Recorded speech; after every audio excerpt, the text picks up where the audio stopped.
if a comic hasn't become popular, they tend to cancel it now at Marvel Comics. So I put out a tweet that said, I don't know if you guys see this or not. You may not be able to. No, don't if you bother. Can't, okay. Basically, it says 10 issues seems to be the watermark now. And I mentioned the X-Force and Wolverine, Spider-Man all ended at 10. And this gentleman reposted it. And it's an actual person. Gentleman's face here and everything. So I said, okay, who is this fine gentleman who reposted my drivel? Because 10, 12, 14 people liked it. So I go to this gentleman's profile. And his profile says, free use, Indianapolis cum dump slut. Here, I will do anything for a cop. Whoa. And then it gives this email, and then it gives this Yahoo address, and I was sitting there saying to myself, "Okay, I'll take the win." I was like, "Guys, I'm bringing the party to you." Snakes. Why did it have to be snakes? You big dummy!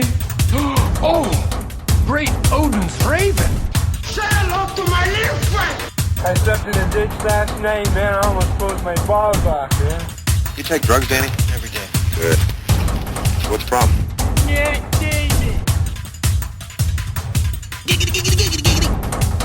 Oh, we know what you fear well without. On the dog side.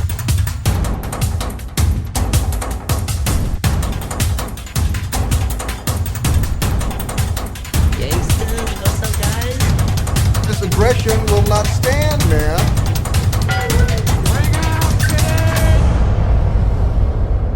Engage.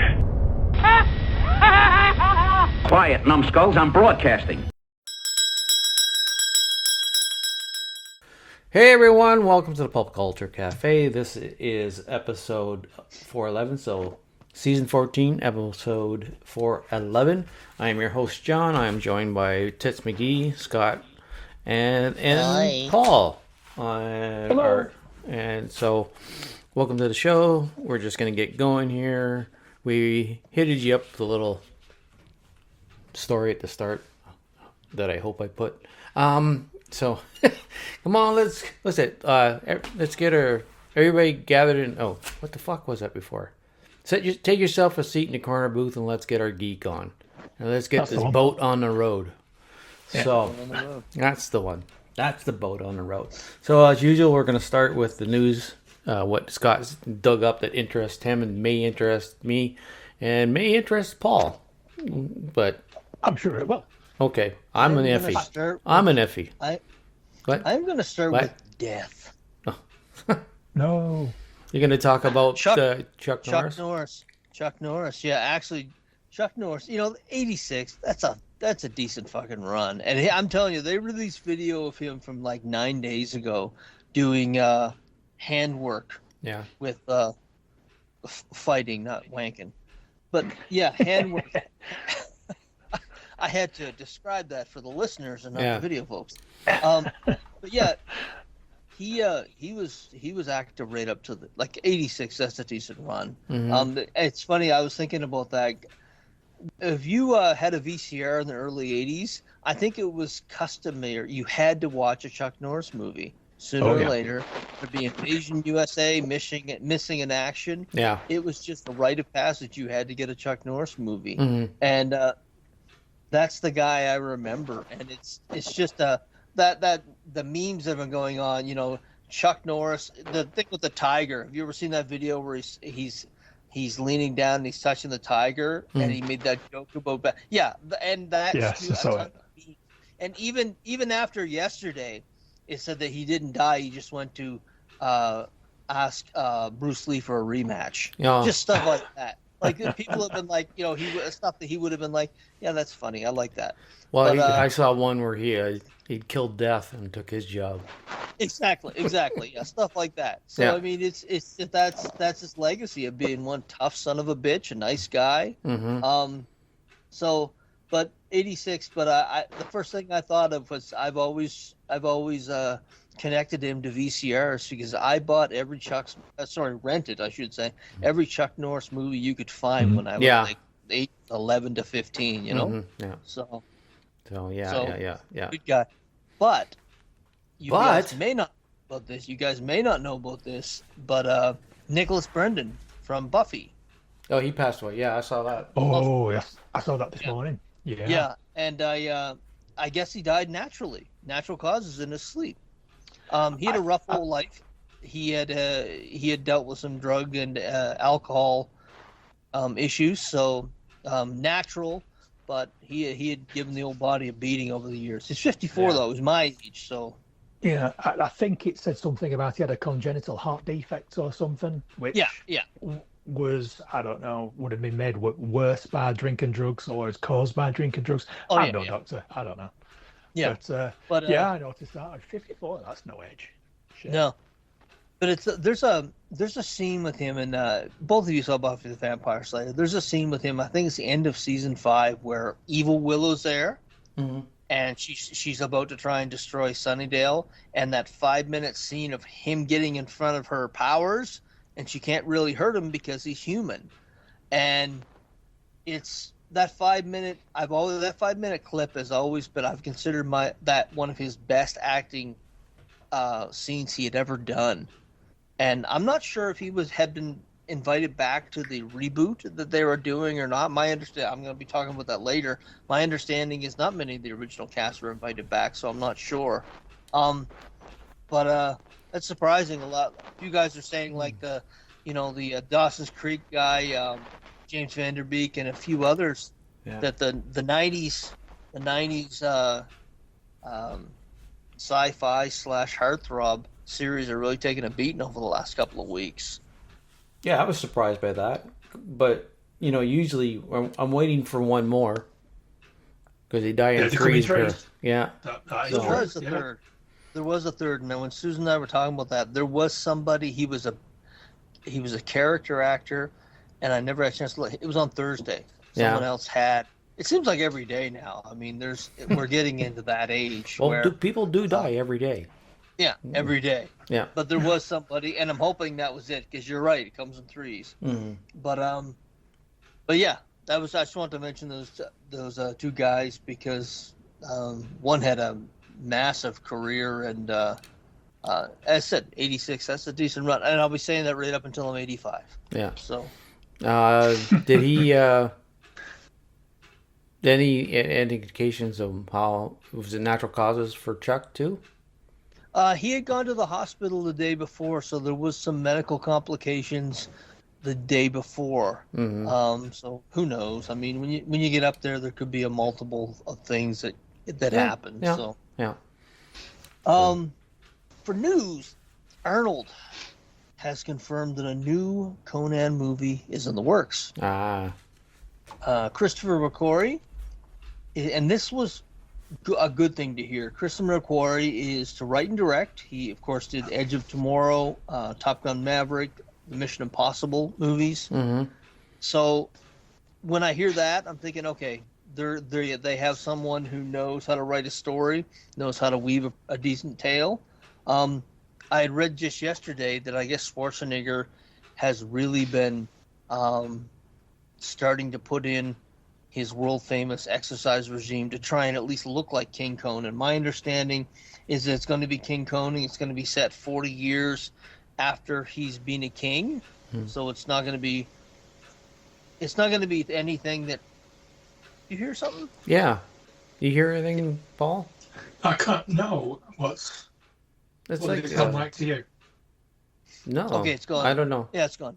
Yeah. Okay. Was it like a background noise or something? No, yeah. I couldn't hear anything. Okay. No, it's fine. It's gone now. No, must just be missiles flying over Canada. That's exactly what it was.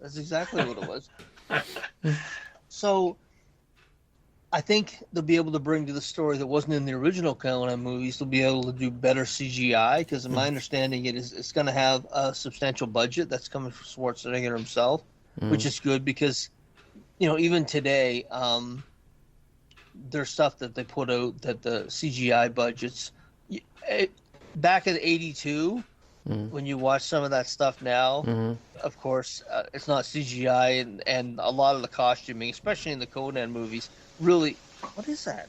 I don't know. Really doesn't hold up.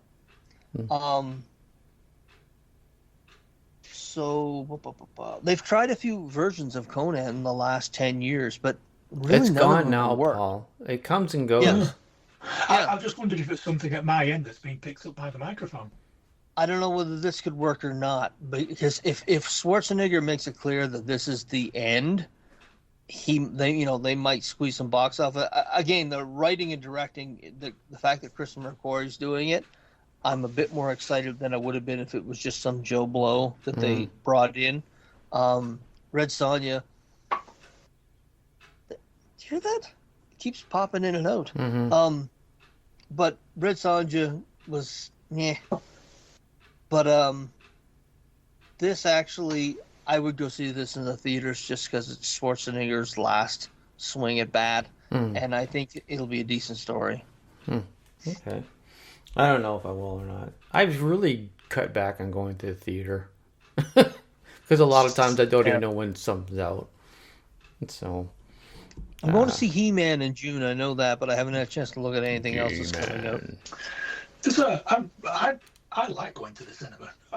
I'm happy to go and watch a shit film at the cinema. Well, no, that's not entirely true. It only needs to be sort of like reasonably good. It doesn't even need to be a great movie. Well, I'm going to go and see. You have intentions to go see a good movie, eh? You have intentions to go see a good movie, then it turns into shit, right? So yeah, that's true. Yeah, your intention is to go and see a good movie. I'm going to go and see the Ryan Gosling one, Project Hail Mary, next week. Yeah. And then when does The Mandalorian come out? Is that May? That's May, I think, isn't it? Yeah. And then you got Spider-Man in June, July, something like that. Yeah. I think so. So there's a few films coming up. Yeah. That Spider-Man trailer just blew the doors off as far as viewings of that. Yeah. I mean, it would they say it passed by in the first 10 hours the biggest, I don't know what the other trailer was, but it's just like an astronomical amount of views, which is good. I'm glad. I think it's going to be successful for Sony. I mean, I watched the trailer. It looked really good. Looked really well done.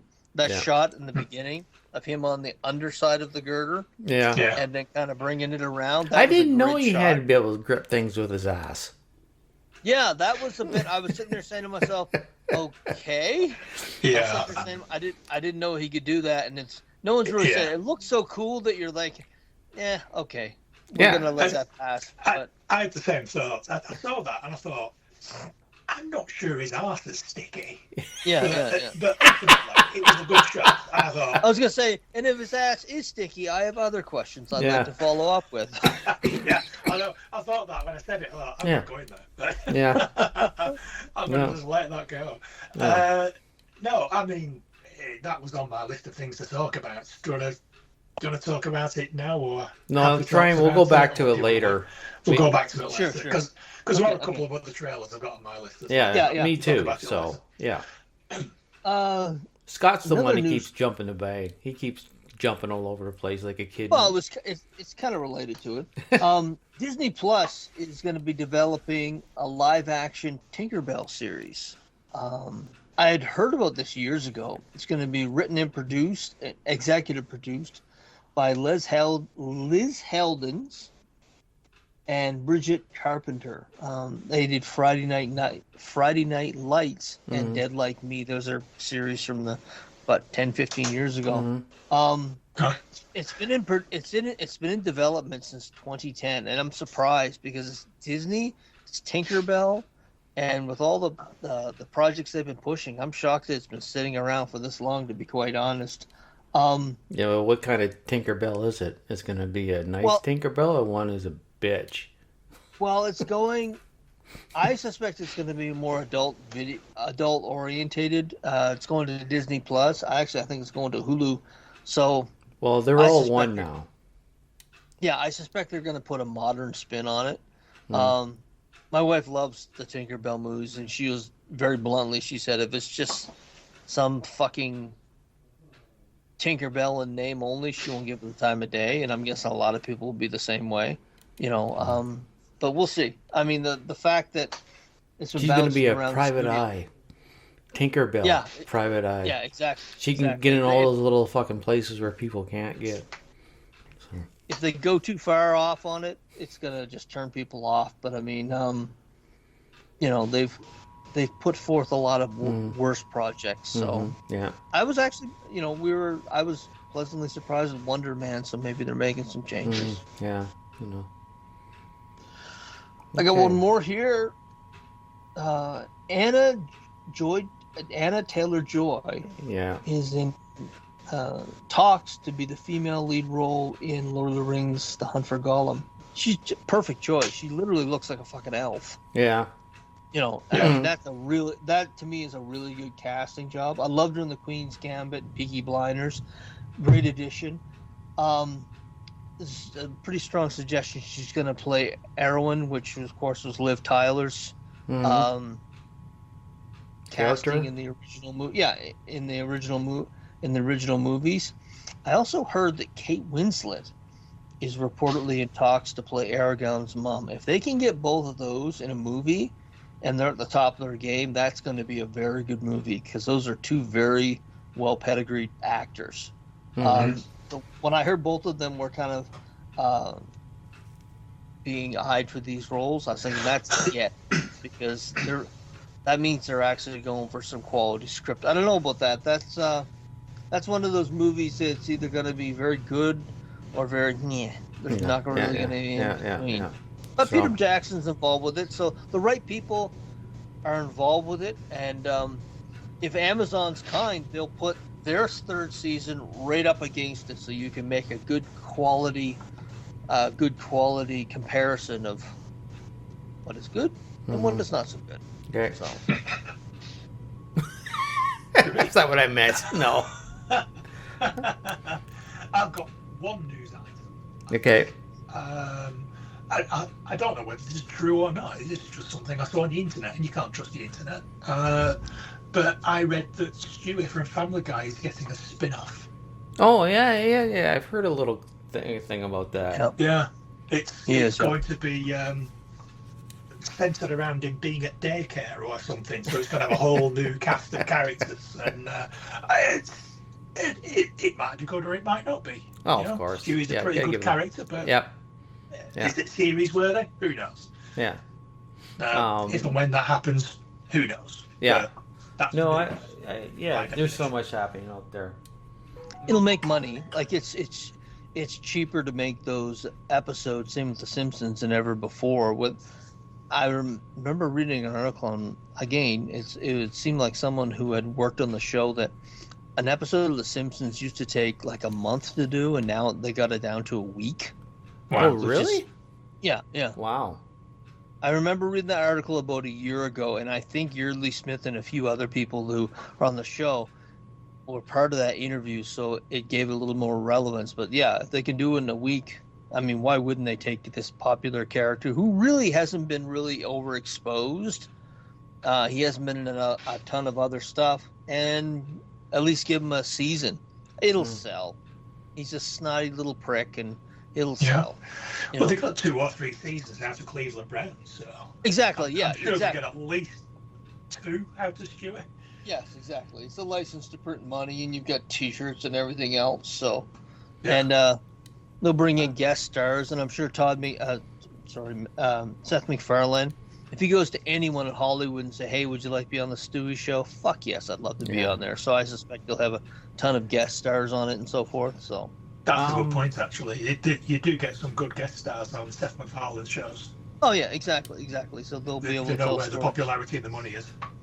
Exactly. I've been seeing something, and I've never really paid attention to it, but I have been noticing that it seems like manufacturers are slowly stopping making the external Blu-ray drives and Blu-ray players. Yeah. I can't say I've noticed, to be quite honest. I just come up again that another Japanese company, PC Parables,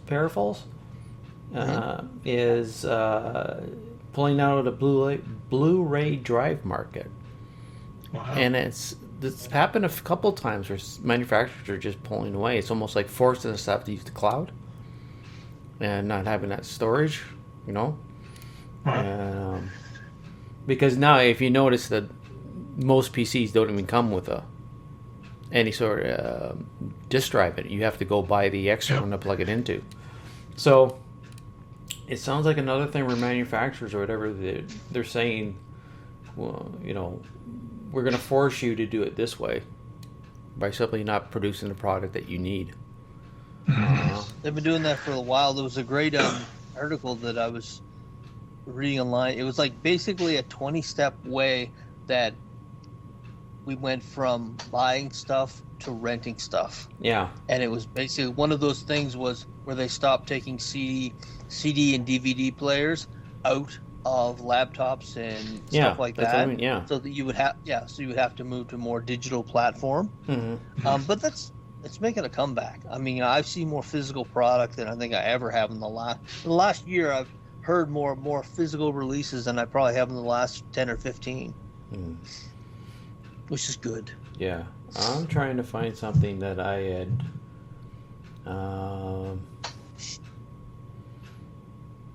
it's saved. There's a couple things. Bark. My dog. Yeah. Oh shit. A dog. Shit. I should have did better, had it ready for the show. But I don't care if it's true or not. If it's true, great. If not, but some lady was complaining. She called the cops on her British neighbor in Florida. We deserve it, to be fair.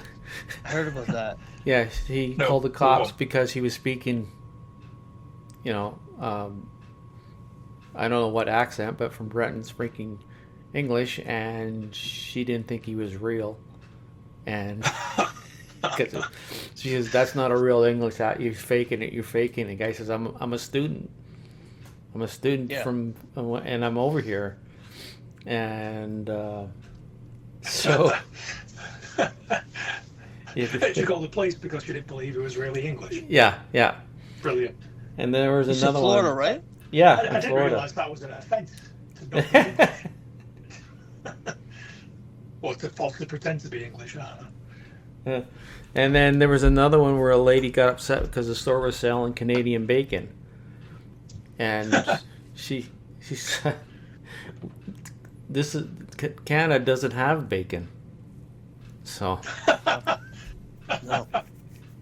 Again, I should have did better research, just the headlines. And the thing is, nowadays it could be real, it could be fake, but it's just funny, you know. Yeah. Sometimes, because I would honestly believe it would be real, or some people are not that bright, you know. No, so. Well, I was going to say, if you put from Florida at the start of any story or any sentence, I will believe anything that you say. Yeah. Anything. So. Well, they are writing more. I was actually reading an article about this the other day that, especially in the social media platforms, there's more fake stories being written using AI, where they're just basically they're making it look like they're authors when they're just making up drivel that takes them like 2 minutes to put into whatever software or whatever they put into. And I've noticed it on X where there's so much of a lack of original content. And my understanding is it's pretty heavy on Facebook also, where you'll just see these long-winded posts. And 5 years ago, you would have thought, what a thoughtful person. Now it's just so you can tell it's just a bunch of fake bullshit that they took about 2 minutes to create. Yeah. So that's why I've spent the last couple of weeks muting more accounts than I think I have in the last year. Mm-hmm. Where it's like you can just tell. It's kind of sucks about, you know, there are good writers out there, legitimate writers that you want to hear their words about, whether it be reviews or their ideas. And it's just getting lost in the mess when you've got, you know, 40 articles of AI slop and 2 people that are actually writing. It just gets lost, and it kind of sucks.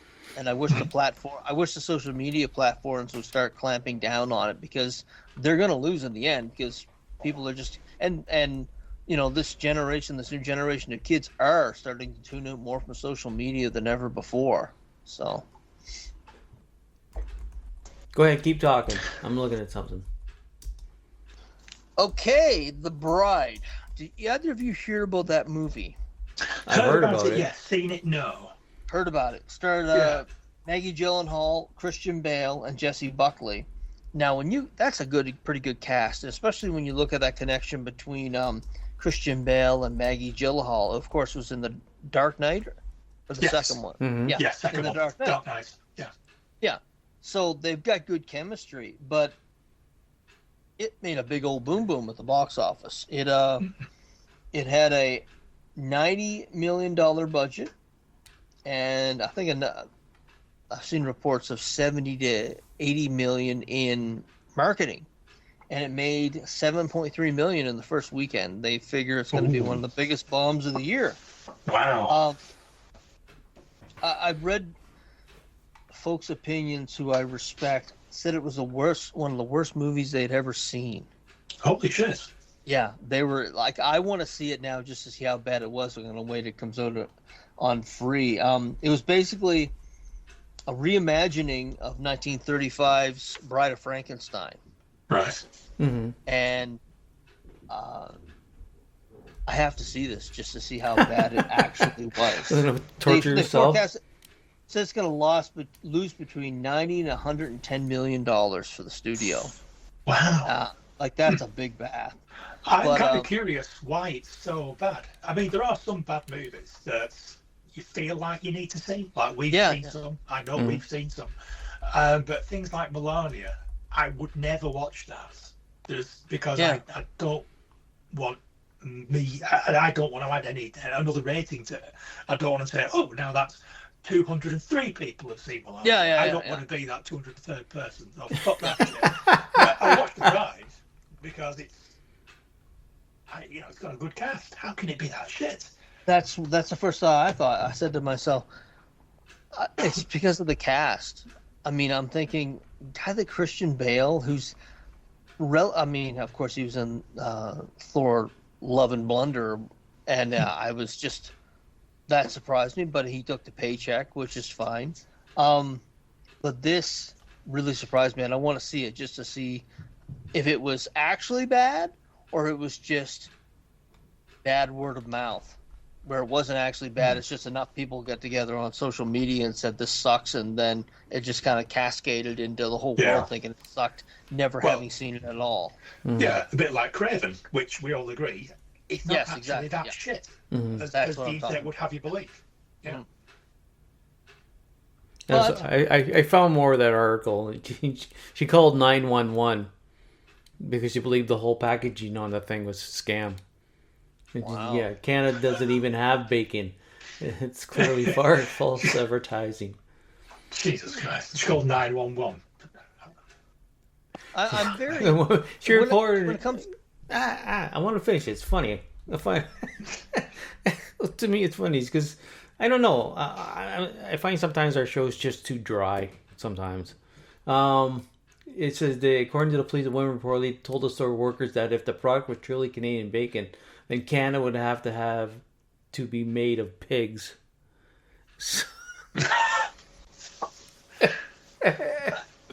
I love it. Well, let's settle this once and for all. Do you have bacon in Canada? We do. We do. Well, there you go. Yeah. Is it Canadian bacon? But I think there's even a couple of Canadian bacon companies. It's not as good as British bacon. We'll say that. British bacon is the best. Yes. I've got Canadian bacon. I've had bacon while I've been in America. I do prefer British bacon. Well, I say British bacon. We used to import it from... where we import it from? Some Norwegian type place, is it? Oh, yeah. No. I can't remember. Somewhere over that way. Scandinavian type thing. I just realized something. John Candy, Canadian bacon. Of course we have bacon in Canada. Yeah. We had a fucking movie about it. Yeah, he made a movie. A bad movie, but it was a movie. Okay. We can go ahead. I don't know where I left off, but I just want to bring that in there. It's just like, I like stuff like that. Especially when they're so That's iffy. kind of all I had for news. Okay, let's move on then. 4 and 5 for the show. Okay. So let's just go on to just general jabber, or we can break it down into certain things like, let's do trailers. Let's move on to trailers we've done, because Paulie said you watched it before. I watched a few. Yeah. Also. Well, let's pick up on Spider-Man. We'd already started talking about it, haven't we? Sure. Yep. Let's go back to Spider-Man. Now, as you know, I'm really looking forward to this because the Punisher's in it, and I must admit, because this is the thing about the internet these days, you can't trust a thing that you see. No. And I saw a clip, just a clip, not the whole thing, just a clip, just out of the blue. I didn't even know a trailer had been released, and it had the Punisher and Spider-Man in it, and I thought, that's just AI bullshit. I'm not even going to click on that. Yeah. And then later the same day, I realised there was actually a trailer, and I watched it, and sure enough, it did actually have the Punisher in it. I thought, well, fancy that. Yeah. But I was. I mean, I like the Spider-Man movies anyway. I'm not overly critical on them, and I'm not stupid. I know that the Punisher that we're going to get in the Spider-Man movie is not going to be the Punisher that we've seen in the R-rated Daredevil shows or wherever else that we've seen him. I know. But even so, John Bernthal is great as the Punisher, and I'm really looking forward to seeing the relationship, the dynamic between Spider-Man and the Punisher in this. He's probably not going to be in it very long. That's what I was going to say. He's not going to be very long in it. No, he's probably not going to be in it very long, but I'm still looking forward to seeing John Bernthal on screen, just as the Punisher, just being in another Marvel environment, just interacting with any look. He'll punch someone's face in and I'll be happy. Yeah. That's all it takes. But aside from that, the rest of it looks pretty interesting. I mean, you've got signposts to the Man Spider storyline. I saw some comparisons being made online. There's a couple of shots that you see in the trailer that are taken straight from certain Spider-Man stories, like the very famous one where he's hanging from the web and he's carrying someone under his arm. That is classic Spider-Man. That is, I can't remember the issue number. You might know it, Scott. You're good that way. That's number one. Amazing Fantasy's number. Oh, it's Amazing Fantasy 15. 15, yeah. That's the first appearance of Spider-Man. Yeah. Yes, exactly. And also, there was a comparison made with Tarantula as well. There's a scene in the trailer, and they did a side-by-side comparison with a panel from that story. It might have even been a cover, actually, and it was identical. And of course, you've got Scorpion in it, who is the same actor who was seen in one of the earlier movies. So I'm thinking, the ingredients are there. The ingredients are there. They're continuing sort of like along the same path where they've got the same cast of characters. They're progressing the story. You're introducing some elements that are going to hit quite hard with a hardcore fan base, and it looks pretty good. I've got quite high hopes. I don't like to go into something too confident because you generally end up being disappointed, but I've got reasonably high hopes. This has got a good chance of actually being quite good, and I'd be happy with that. Yeah. I'd be quite happy with a quite good Marvel movie at this stage. I'd be happy if they don't let us know who those missing characters are in the scene. They've got the Spider-Man as the top. You've got the hand coming out, and you've got that empty space right there. I mean, I never really paid attention, but once someone said it to me, okay, they're doing like they did in the other one where they took out the other two Spider-Man, right? Sure. Yeah. So, I really hope that's what I don't like about Hollywood today is that they give away too much instead of letting you be surprised, right? Because everybody wants to spoil everything for some reason. Just don't do anything. Just keep it empty until the movie comes out, and then everybody can spoil it for you. But keep that surprise to find out who it is. So. Yeah, I don't always watch a lot of trailers. Now that I've seen this trailer, I've seen enough. Yeah. I don't. If they release another one, another one, they will, but I'm not interested anymore. Yeah. I would rather everything else comes as a surprise because trailers do give too much away. They spoon feed too much to you. Yeah. And there's too much, ironically, there's too much analysis of it as well that kind of sort of gives you a bit of an idea as to what to expect. Yeah. So I'm not going to be watching any more trailers for this now. This is it. I needed to watch this one because I wanted to see what they were doing with the Punisher. Yeah. But that I'm done now. Now we're just waiting for the movie to come out in a few months' time. They remember when we were talking about on Wednesday at the shop, John? I know we were there. You know, when a fellow comic cohort came in and said, in this scene, this was Jean Grey. Yeah. And we weren't there, but there's a fellow that comes into the shop that has to come in and tell Lee, the owner, about everything. So and he says it was such certainty too. Yeah. So, but he had speculated. We weren't physically there when he did it. Yeah. So, but it sounded like he was sure. But in the trailer, there's a scene that looks like it's someone jumping from body to body. Remember that? Yeah. Yes. He said it was Jean Grey, and I said that's not Jean Grey. And I'm going to go on record just so if it comes to pass, and I don't know one way or the other, I could be completely wrong on this. There's a character called Mosaic who was in the Uncanny Inhumans, and I think that's who it is because Yeah, that one show that I watched called Screen Crush on YouTube, they're also saying it's Jean Grey. Like they said, it's got to be Jean Grey, or they said, I don't think it is. Typhoid Mary or something like that. But it'd be cool if we were right. That's why I want to state it right now, so I can go back and say, because I think it's Mosaic, because he is he's a character. They like doing that where they'll pick these obscure characters out. Mm-hmm. And should I mention what his first appearance is? So it's in the Uncanny Inhumans. Uncanny Inhumans 11.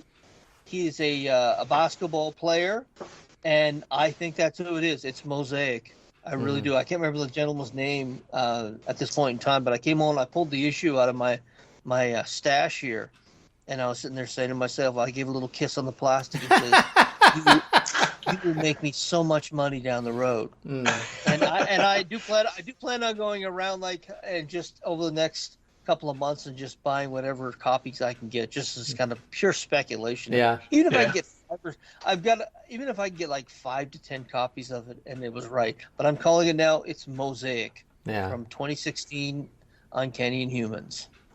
Yeah. So we'll go for that. Okay. See, because they were saying in the show, because she used her telepathy to jump from the old woman to the other cop, right? And I still think, why does she need to jump from top to top? Yes, exactly. It makes no sense. What I thought. Yeah. What they're doing is they're latching on. They want to see this character so bad, so anything that even looks close to her powers are like, aha. Yeah. That's not it. It's Mosaic. Yeah. So I should go on the webpage and go back and say the character is the old lady that's jumping from the old lady to cop is not Jean Grey, it's Mosaic.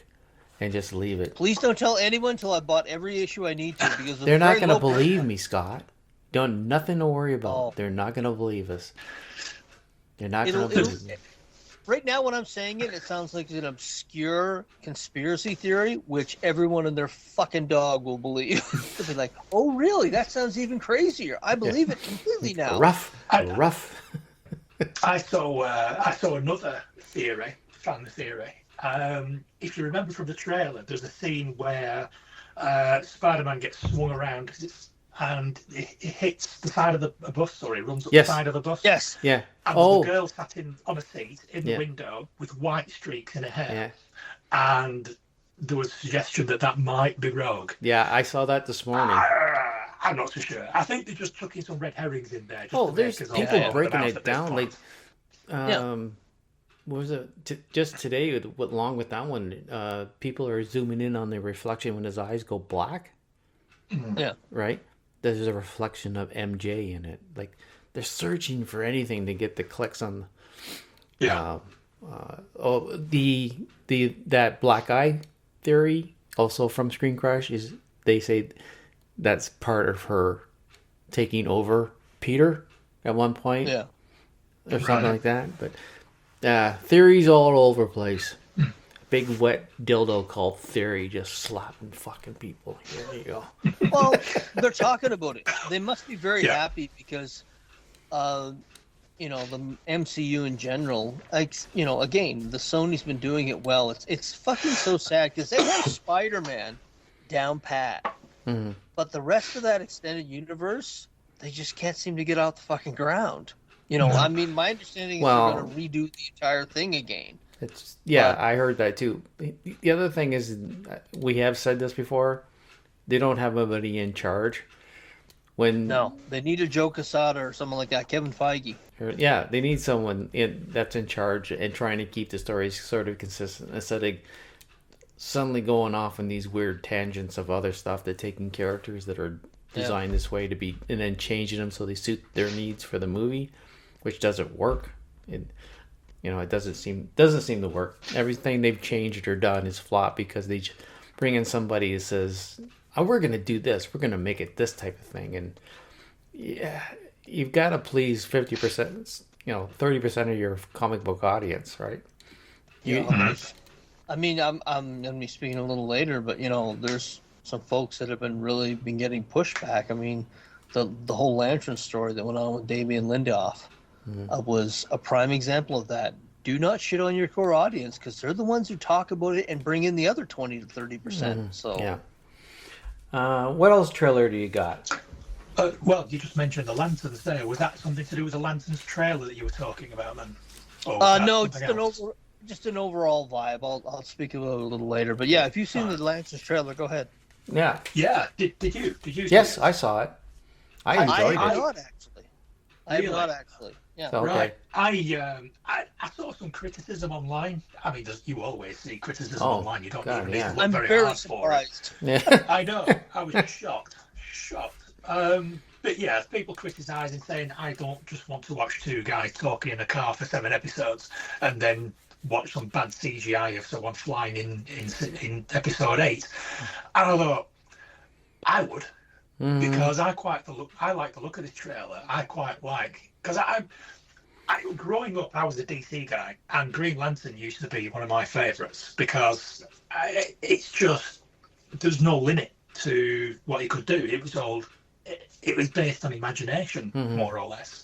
The force of will, but you can just use your imagination to just conjure things up. And I thought, I fucking love a Green Lantern ring. So I've always been very fond of Green Lantern. Hal Jordan's my Green Lantern, obviously. But just seeing something where Hal Jordan and Jon Stewart are just, being normal. One of the things I liked with the Avengers movies and the MCU, certainly phase 1, phase 2, you got to know the characters, you got to know the people kind of before they became the superheroes. Yeah. So, the superhero aspect is just punch and fight. But you actually got to know a little bit about the characters and some actual development and relationship building and that sort of thing. And that's why I think the MCU was so successful after those first 2 phases of introducing these characters properly. And I get the impression that they're kind of going the right way with Lanterns, because from what I've seen so far, there's character building, there's relationships, there's, you get to learn something about them and about the Green Lantern Corps and so on and so on. And I thought I would watch that. If this is, and I think I might have seen it described as like a true detective with superpowers type thing. That too. Yeah, and I thought I'd watch that. I'd watch the shit out of that. I fucking love True Detective. And if it was something if it was that quality, not necessarily the same type of storyline, like solving a murder or something, but if it was that quality, that original season of True Detective, it was that sort of the quality and the chemistry between the 2 lead actors, I'd be quite happy with that. I would watch the shit out of that. So I'm quite excited for it, to be quite honest. Yeah. I am too. I like the grounded. I'm getting tired of jumping into the superhero stuff right away. I am. Yeah. Oh, look at Wonder Man. Yeah. There's very little use of powers at all. It was all about the relationship between Ben Kingsley and what's his name? Abdul Mateen, I think. Yeah. I mean, I'm liking sort of a build up, more of a grit. You have, inkling of showing of powers, but you have these people developing, getting to a story development instead of the first episode is, hey, how you doing? Okay, episode 2, we're gonna go fight people and show off our powers. It gets boring very quickly. I like the development. It looks grounded like a Wonder Man was. The development, it looks like, like say they're getting to know each other. Looks like John Stewart's already been accepted in a way as a Green Lantern because he's being taught, right? And then but he looks like he hasn't got the ring yet because Hal says the ring chooses you, so it sounds like he hasn't got the ring. I don't know how that works in this series because usually in the series, I believe you're not on an apprentice program in a way. The ring finds you because you have, and then you learn after that. Right. You get chosen first, and then the ring. This sounds like they're doing a little bit of different. You've been chosen, but you don't get the ring yet. I mean, how that's developed over the years, I do not know. Because, like I said, I read Green Lantern probably 40 years ago. And Hal Jordan was my Green Lantern. Now, how that's developed over the years, I don't know. But that was always the case. That's how Hal Jordan got the ring. I think it was Abin Sur, the alien that died. The ring went and found Hal Jordan. Now, I don't know John Stewart's origin, to be quite honest. No, me either. I have read some stories where John Stewart is the Green Lantern. Seems like a good character. But I don't know how he got to be a Green Lantern or how he gets the ring. But it is clearly following some of the Green Lantern sort of lore and history. Just by the way they're talking about the Green Lantern Corps and about the rings, and you see him holding a lantern at one point, and I think you hear them reciting the oath. And what did make me chuckle, I think it was right at the end of the trailer, John Stewart was asking Hal Jordan about aliens and stuff, and he's like, I don't know. He's like, I don't talk to them. They said they're all alien. And he said one of them's a fucking squirrel. Yeah. And that made me chuckle because it's very Benoit, I think, if I remember his name correctly. He's an absolute buffoon of a Green Lantern. I can't remember how he got his ring, but man. So there's potential there. There is definite potential. They are building a world in which the Green Lanterns will live. So I'm looking forward to it. I'll slap one in here too. Slapping it. What is it? The Dune 3 trailer came out. Did you guys watch it? Oh, I didn't see that. No. Okay. It's Dune-y, lots of sand, dark, moving.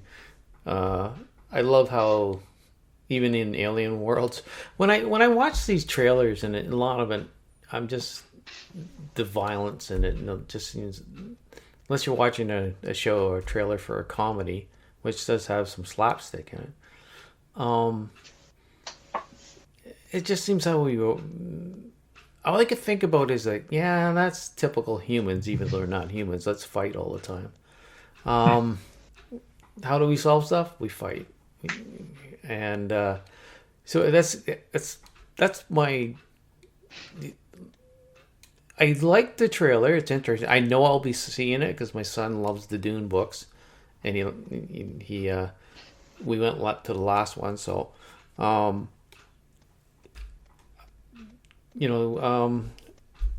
can't really get a lot of description to it.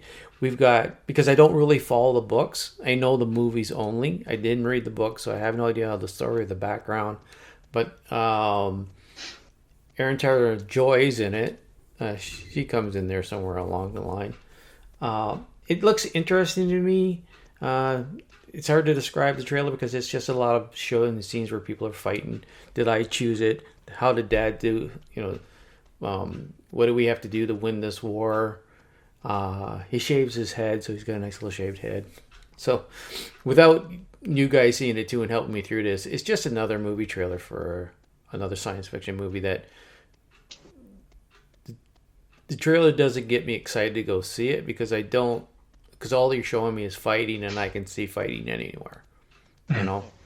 That's why I'm more excited about the Green Lantern, because it shows me them talking and getting this in it. Where I know we've had 2 other movies to set you up, but still the third you want something other than constant fighting and battles, because it's a waste of time to me. It's political, the stuff in it. So that's my, again, shitty review of a trailer. So give it a watch and bring it up next time we talk. You can help me out with that bullshit. I didn't realise there was a trailer out. I saw something about the release, what the name of the film was going to be, and I don't know, because I've seen a lot of people taking the piss out of the name, so I presume it's something ridiculous. Yeah. But to be quite honest, I like science fiction.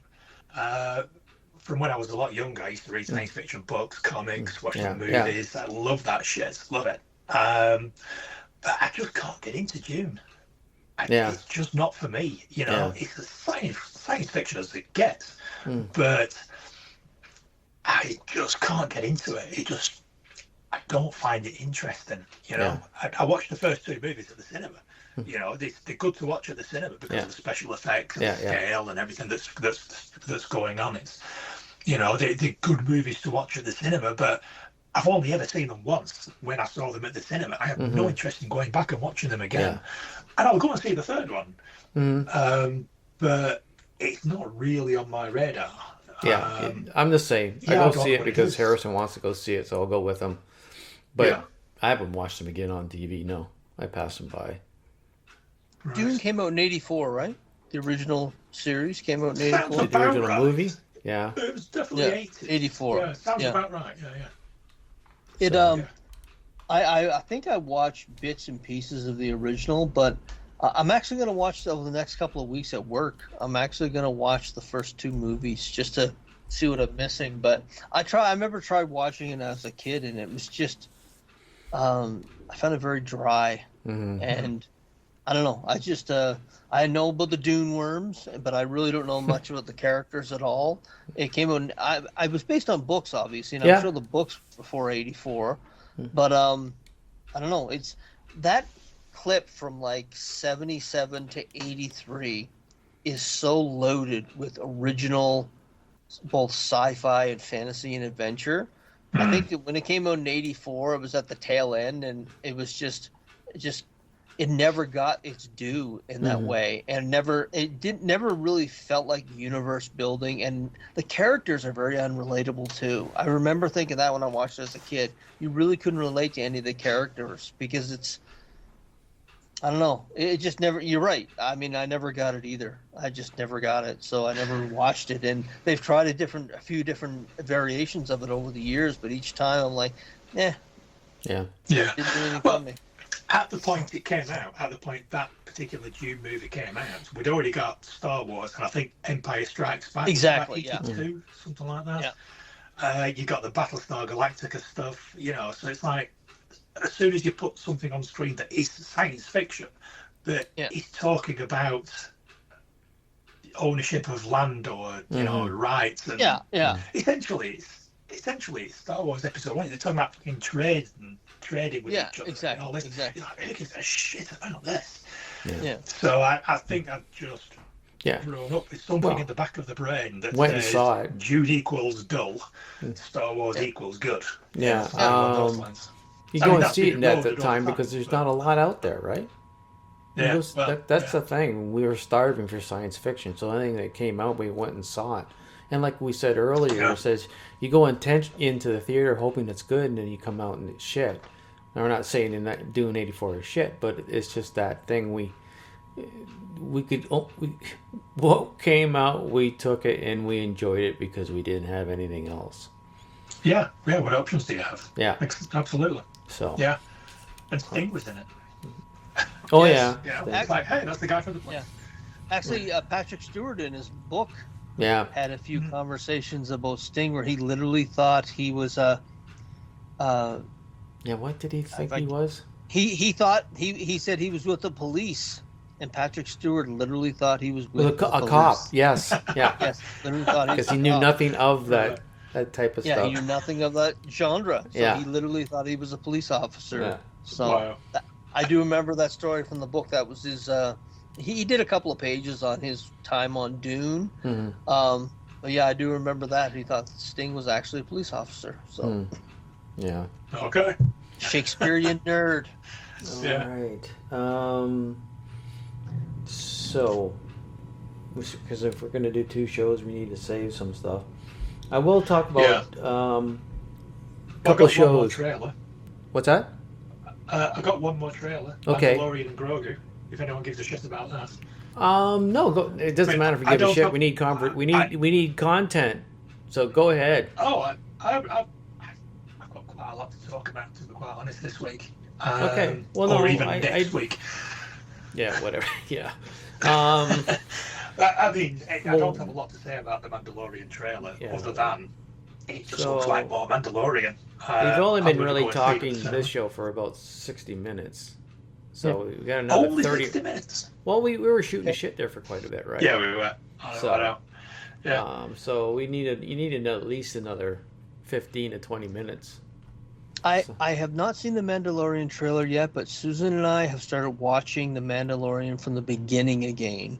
Oh, and we're like we're 4 episodes into the first season, and my first thought after this 4 episodes was, man, there's a lot of shit here that I'm not sure how much they're going to impress when they bring it to it'll be on the big screen. Yeah. But I wonder as the series goes on what they're going to have left of this that people have not seen before. Because I know at some point in time, just hearing through the various news outlets that they've gone with the Rancor, there's a bunch of stuff that I'm not sure how much more they can go to the well when it comes to a big screen movie they want people to pay for.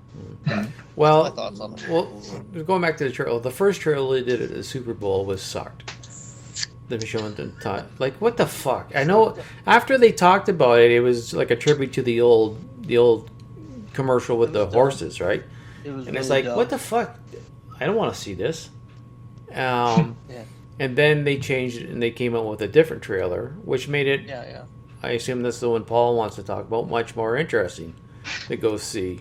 I haven't watched it in a while, so you'll have to remind us about some of it. But the big kick I got out of it, it looks like they're interested more like the character, I can't remember his name, from Star Wars Rebels, the animated series.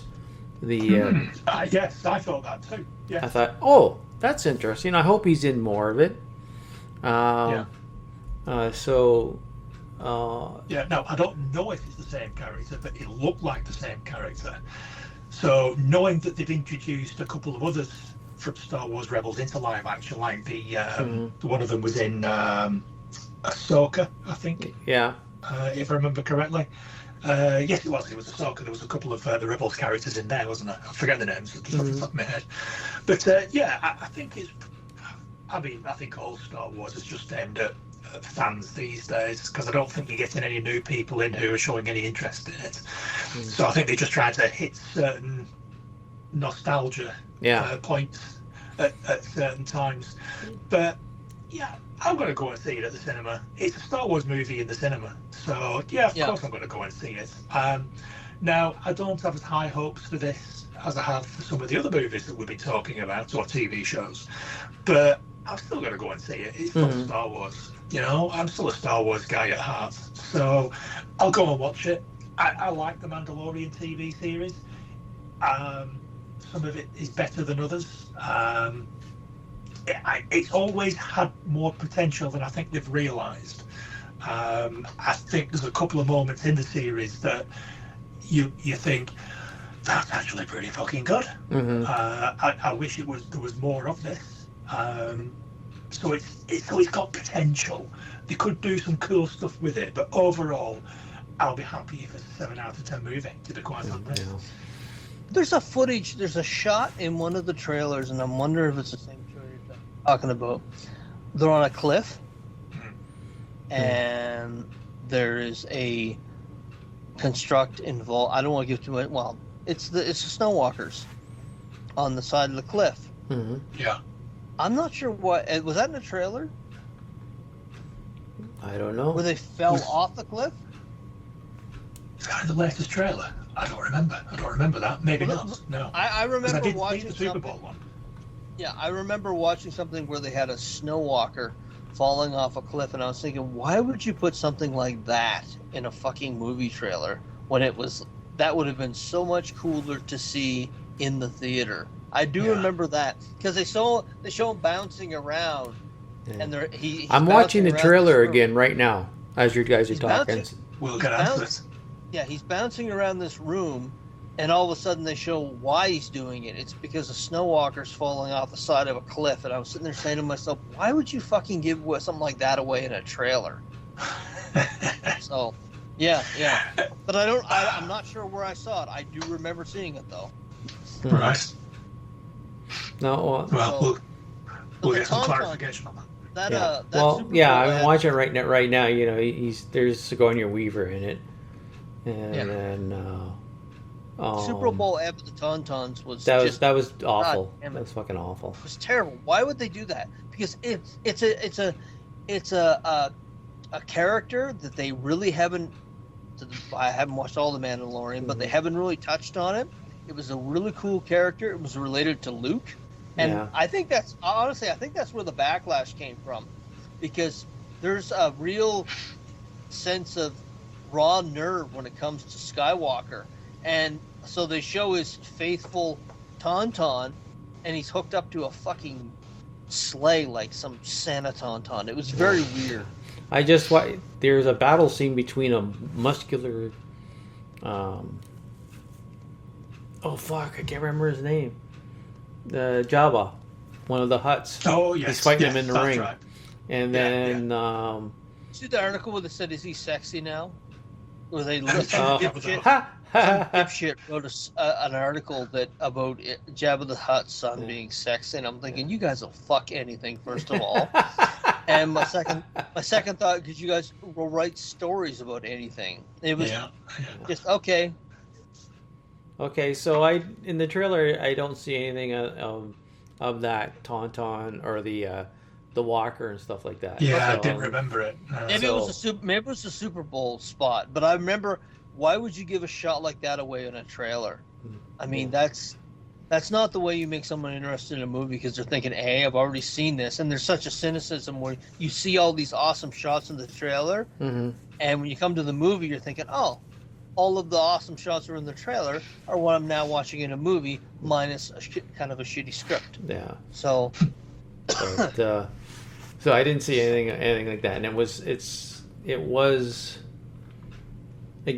it looks like the official trailer. It's not one of those fake ones that they make, and put it up and say, this is the trailer. I saw one of those.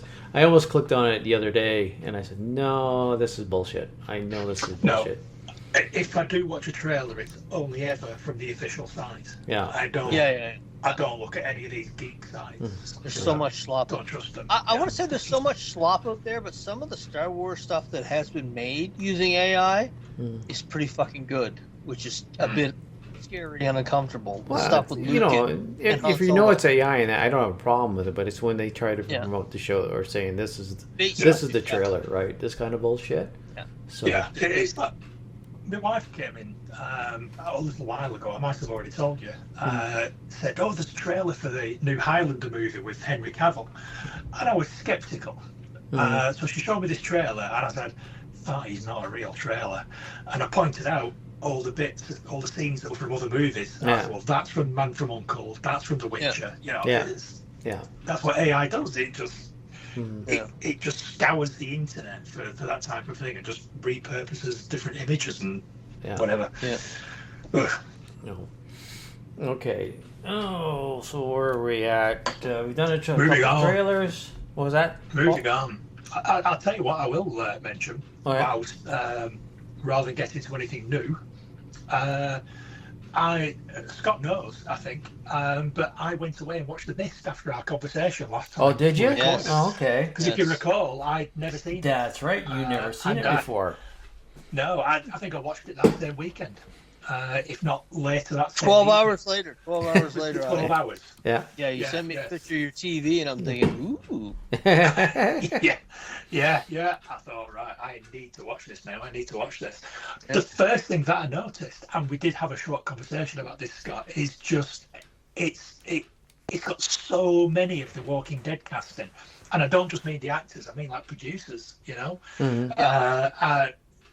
Denise Huff, Greg Nicotero, you got all the actors in there. And I'm like, Jesus Christ, this is.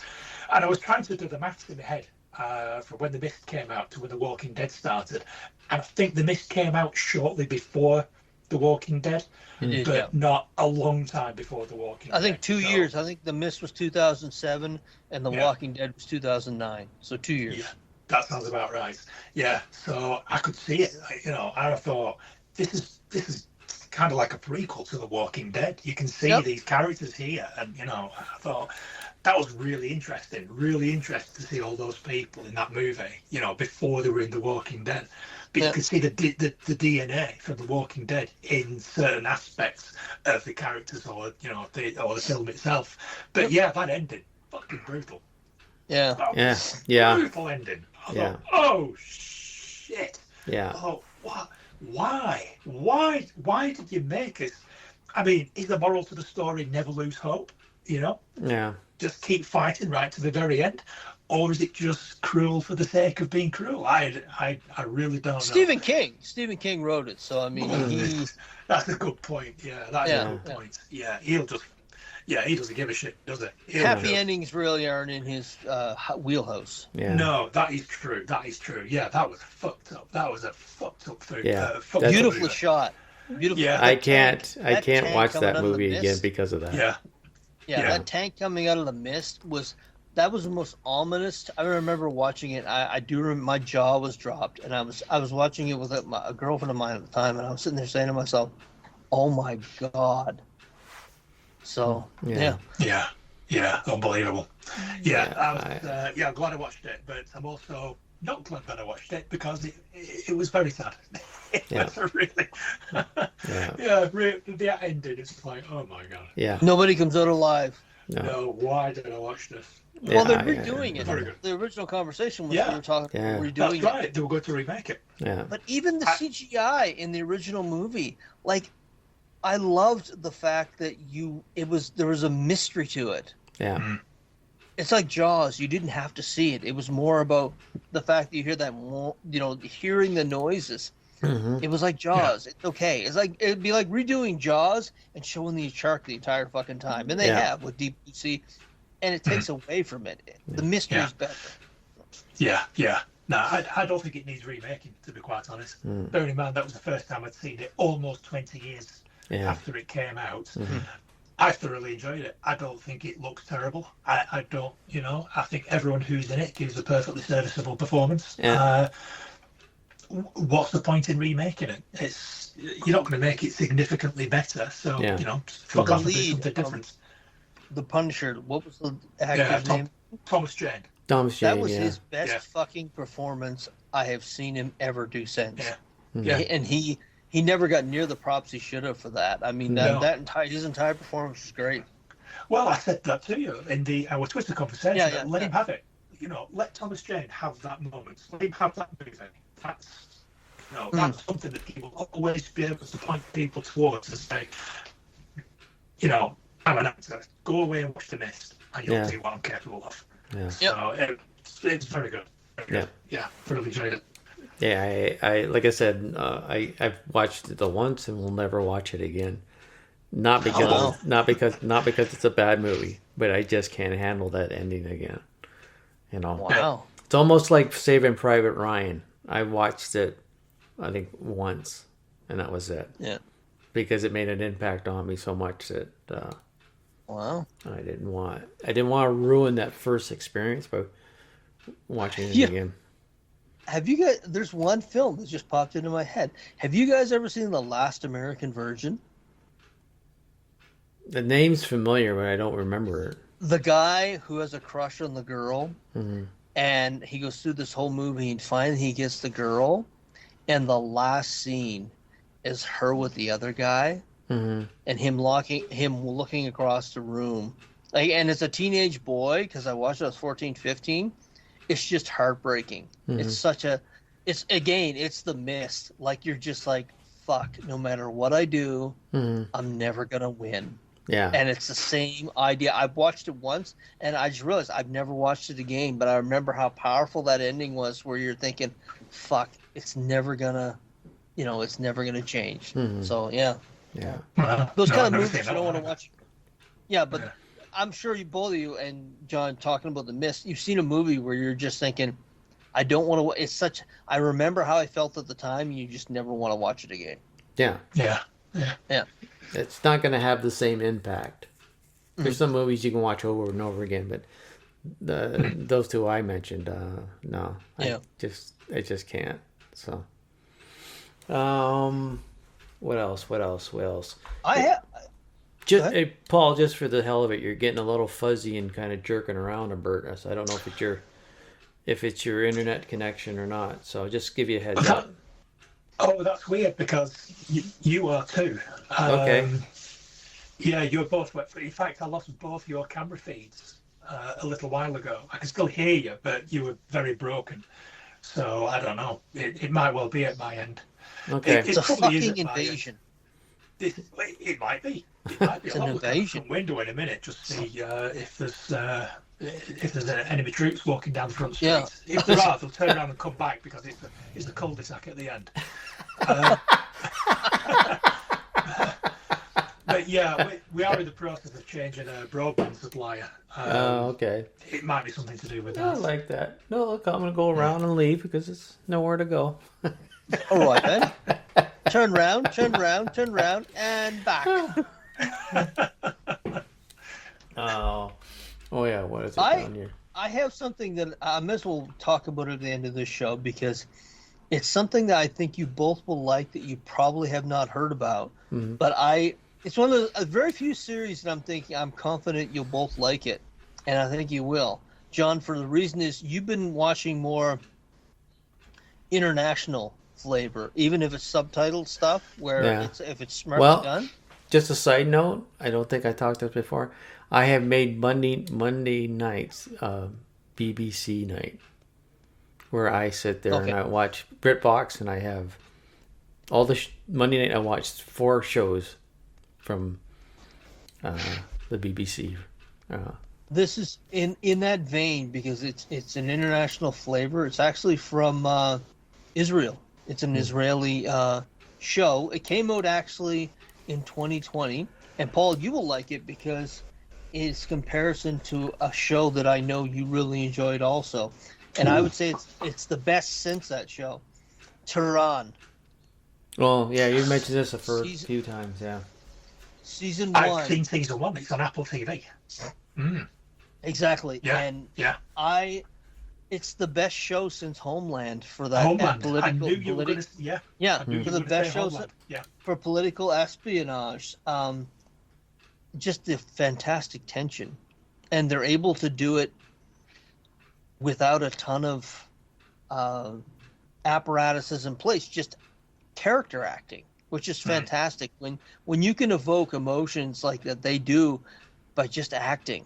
Like it's fantastic. I liked it for a bunch of reasons. It was amazing to see a pretty realistic view of inside the Iranian Islamic regime. You don't get to see that much. A lot of being in North America, you get to see a lot of South American regimes and so forth.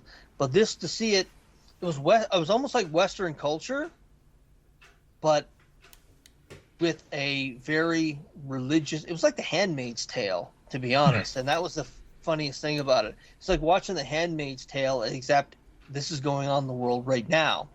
But the little details they have, like, the interiors of all the buildings and homes are very sparse because you can only have one picture on the walls. And I researched the Ayatollah, that's the only picture you can have on your walls, in whether it be a business or your homes.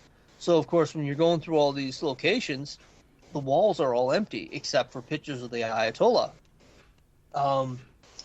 The actors, Niu Sultan, she played Tamar Rabania.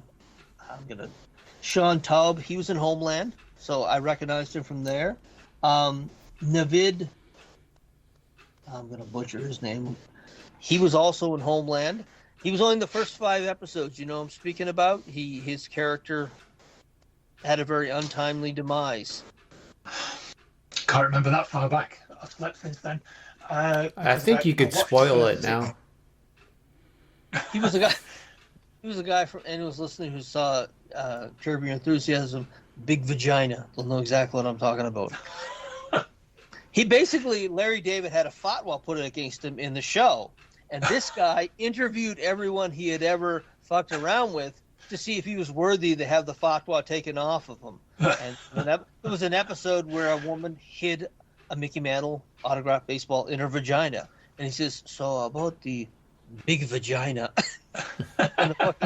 And I had not seen him in anything since then, and to see him in this show in a political drama. And the great thing was Navid and Sean Taub, their scenes together reminded me so much of Al Pacino and Robert De Niro in Heat. They had that kind of chemistry that I was sitting there saying to myself, fuck, this is so good. I remember looking over at Susan saying, I would have paid for some of these episodes in the theater. And it's subtitled. It's in Hebrew, Persian, and English. But within not even a half hour, you don't even notice it anymore. And that to me is a good sign when you don't even notice that everything's subtitled. And it's kind of cool because I've been picking up some Farsi. Just because we are now doing a review of season 1, but we are now in season 3. Because Glenn Close is in season 2, and Hugh Laurie is in season 3. But I really enjoyed it. The 3 seasons? I thought. Oh, in that case, I've missed one. I've not seen season 2. I'm sure I've only seen the first season. Glenn Close. Go back and check that. Glenn Close is in season 2, and Hugh Laurie is in season 3, and they're both very well done. And the hilarious thing about Glenn Close, she's a fantastic actress, but she is very handsome. She's got some, and she wears the traditional hair covering. Mm-hmm. Yeah. All I could think was fucking Mrs. Doubtfire. It's terrible. It's terrible, but I thought it the entire season every time I see her. And I said to Susan, I said, tell me that's not fucking Robin Williams. And it's amazing. And you'll know what I'm talking about when you watch season 2. I'm not going to be able to watch it now. But it's very good. It's very good. It's very well written, and she's very good in it. But every time she walked into the room, I was thinking, she even walks like Robin Williams. So, she come on screen and says, hello. Hello. That's what every time she walks like, hello. Your aliens are going to be in trouble now. Oh, she's got a power tool in the bedroom, deity. So, they're no real good guys, by the way. That's another thing. It was an Israeli production. I'm thinking all the Iranians are going to be bad, bad, bad. But you see, from the first season, there are no good guys. Both sides are just as fucking vicious, and they just want each other dead. You see Iranians that are put in compromising positions by the Israelis. At the end of the day, they don't give a fuck. Whoever dies, dies. They have objectives. But you also see, and I'm sure this happens in other cultures, where, they'll bring someone in to interrogate them. And the only way the interrogation stops is if you rat someone else out. And I'm sure that happens there, where people, they hang people in the streets from cranes, and that's kind of touched on in the first couple of episodes. So to see that brutality in what, other than that, would be kind of a Western background was just fascinating to me. But the tension they were able to build through the episodes was, I was sitting there saying, I said to Susan about 5 episodes in, I said, this is the best political espionage show I've watched since Homeland. It's fantastic. Fantastic.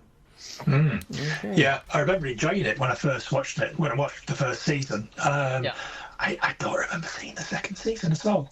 I'll have to double check on that. It's very good. Each season gets better and better. Wow.